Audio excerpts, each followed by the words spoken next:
say you, Adam? Are you gonna make an honest woman out of Marcy? Okay, or just guys. keep living in sin? Really? Oh, I think she's pretty honest.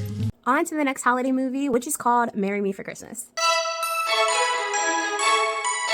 Time for a quick synopsis. To appease her family during the holidays, a single woman pretends to be engaged to her employee. And when I first watched this movie, I wasn't aware that it is like multiple movies, so it has multiple parts to it, so it has a few sequels. So this is the first movie of this like series, and I think there's like 4 or 5 sequels after this. So over the course of the next few months, I'm gonna try to add the sequels in too to kind of continue with this story. So let's just dive into the holiday drum roll.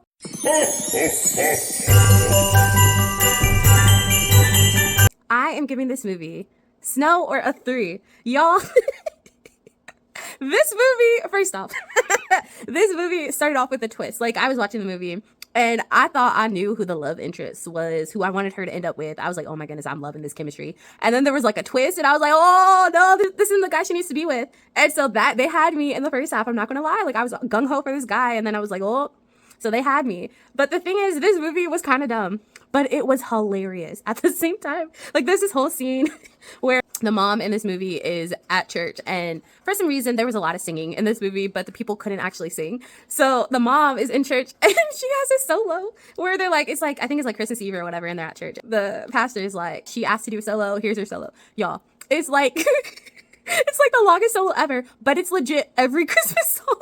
Like, when the song starts ending, she jumps into another song. It's so funny. Like, I was watching this movie with my dad and we were cracking up because it just kept on going.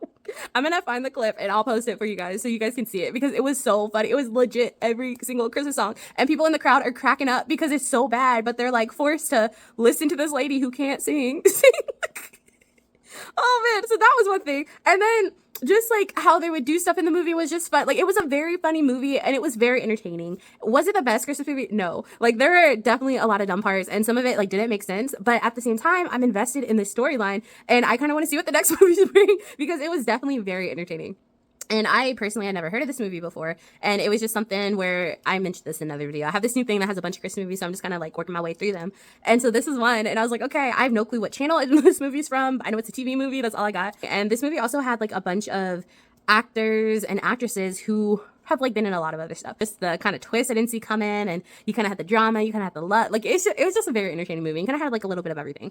But I just really like this series because it was funny. So I'm assuming the other movies will be funny as well. But yeah, so I gotta give it Snow or 3 because it wasn't the best Christmas movie, but it is very entertaining and you will laugh if you watch this movie. This has been another episode of Real Talk with Noelle.